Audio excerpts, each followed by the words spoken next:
amigos, les quiero decir algo. Vamos a hacer algo. Ser antisocial. Ser antisocial es algo horrible en la vida, pero tiene sus cosas buenas. Por ejemplo, te quedas jugando Play todo el día. Y otras cosas malas, por ejemplo, que te digan: ¡Ole, ya para de jugar! ¡El maldito Play! Ve a jugar afuera, esto es un hermoso día. Y tú,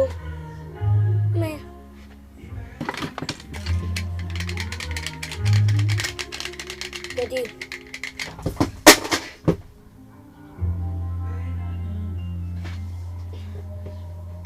Luego te dan coma por 5 días.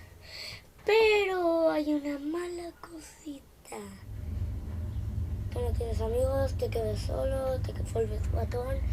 Pero ¿qué le importa eso? La cosa mala es que no tienes novia, no tienes nada y no tienes nada.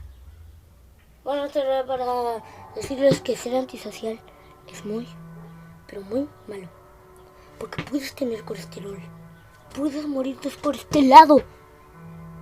Y puedes morir que alguien te pare la cabeza mientras lo estés mirando y te maten en Fortnite y revientes la televisión contra el piso, la tiras a la piscina y la revientas contra el piso 70 veces. Nada, hasta aquí el video de hoy. Espero que les esté gustando. Me veo con un rap. Yo no sé qué decir, así que despediré. En 5 minutos yo rapearé. Mentira, en 5 segundos yo rapearé. 5 segundos yo rapearé. Yo rapeo horriblemente horrible. Mi canal es bueno pues para mí los grillos les gusta más que a mí. Los grillos les gusta mi canal.